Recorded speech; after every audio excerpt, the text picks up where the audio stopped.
All right, it's Wednesday, the 14th of January, 2026, and the new academic year officially gets underway for millions of learners across all 9 provinces. While there is excitement, the start of the school year also brings challenges, from unplaced learners in Gauteng to scholar transport problems in the Eastern Cape. This morning, many parents are asking, are schools ready to start the school year smoothly? Joining us with an overview of the state of schools is the CEO of the governing body foundation, that's Marna, Jordaan. Marna, thank you so much for the time, really appreciate it. And I suppose that's where we could start the question. Do you think schools are indeed ready for this upcoming year? Good morning and thank you. Yes, I wish I could have said all the schools are ready. Unfortunately, we are facing a lot of challenges. In the main, I think schools are ready to accept the learners to start the school year. But as you heard in all the interviews you've had this morning, we are facing challenges, and that is a worry to us.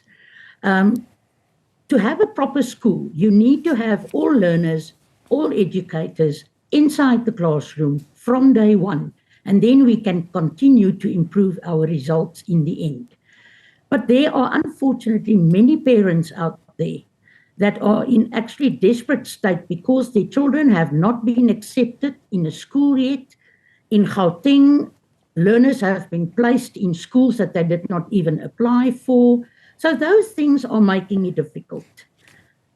So I think, no, we are not really that ready as it seems when we listen to the optimistic politicians maybe. Yeah.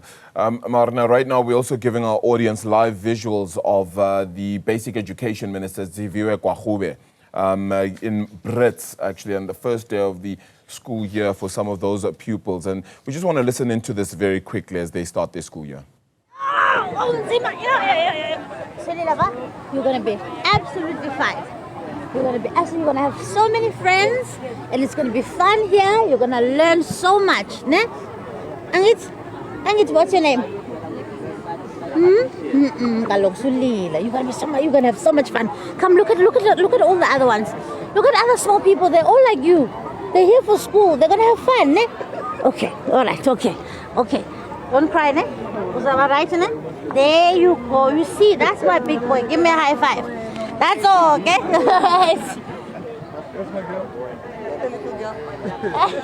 Ouch! What a smart girlie. Look at you with your tie. You look at how nice you look. Give me a high five, baby girl. Nazo! Hello, sir. Very serious looking man. Let's go. High five. All right. Welcome to school, everybody. Come. All right, we'll stay with those visuals, but I can bring in Marna here. Marna, I mean, it's I suppose the Basic Education Minister looking to, in many ways, ease the tensions for some of the young people who are entering school here, a lot of them in grade 1, one would imagine. These gaps that are certainly in place that you certainly see, are those just really because of funding? Is it a lack of infrastructure? Is it parents not playing their part? What do you think is the main issue at play here? Because even people getting involved in school governing bodies feels as though not enough of them do. Yeah, unfortunately, I think it is a combination of everything that you just mentioned.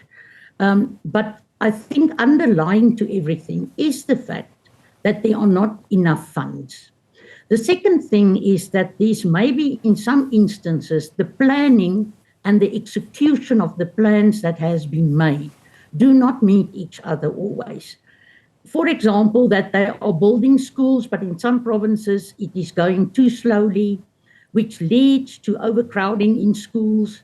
And for a school to be functional, you need, as I said earlier, you need enough teachers and you need resources such as money, but apart from the financial support you urgently do need the department to support you and the educators in running your school well organized. And this is where the problem comes in. Due to the lack of funding, schools are starting this morning, for example, in KZN, it's been reported that due to financial constraints, the stationery is not available for learners and it will only be available by the end of February. Now, that is a problem. And I do understand that the KZN department is really doing everything in their power. But if you want children to learn, you need to give them the textbooks, you need to give them the stationery. And let us bear in mind, in particular in the rural schools, there is not always the resources that comes for a child to go to school. I mean, it is very expensive for a parent to buy your child the school clothes, the stationery, the textbooks, etc. So many of our learners in this country are relying on the financial support coming from the top. And this is causing problems. Another thing that I see as a huge challenge is that in many instances, promotion posts have not been filled. So what is happening now is that principals are not being appointed. They will be appointed in the new financial year, maybe from April. That is not good for a school because you need somebody at the helm, and that is a problem. And these kind of things all contribute to an uneasiness this morning. So yes, in the main, schools, management teams, parents, everybody is doing what they can to make sure that we do indeed provide a school that is ready to kick off for the new school year. But there are challenges. Yeah, and it feels though that there's a lack of planning.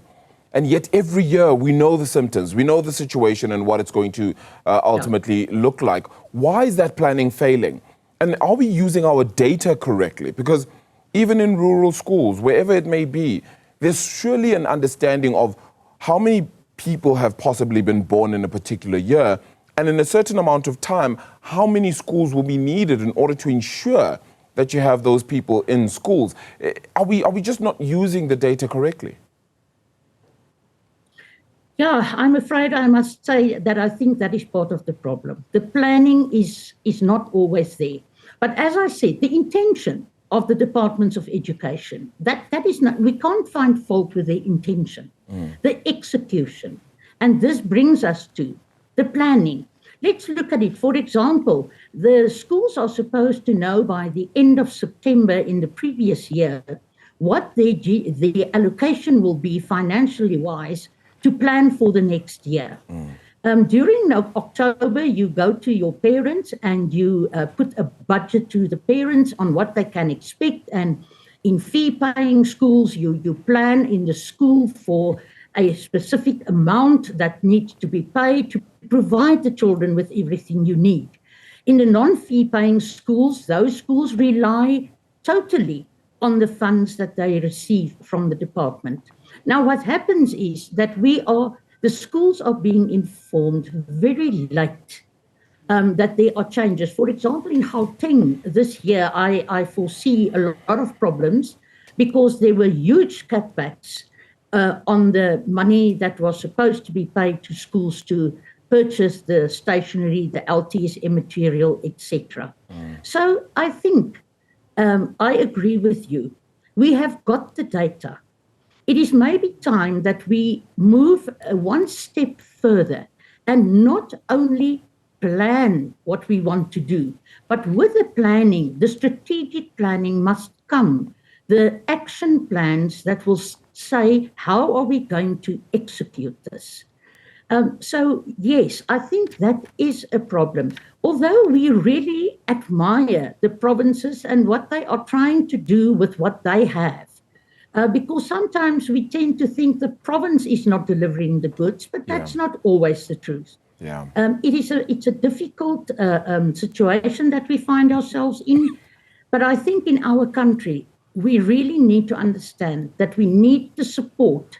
Overcrowding of classrooms is not going to help us to better the quality of our education. So true. Marna, the problems are certainly vast, and ones we're hoping that the cries and the pleas will certainly be heard and something gets done very soon. And parents just participating perhaps a little bit more as well in those governing bodies which will be able to help. Marna Jordaan, the National Governing Body Foundation CEO, as we talk about back to school.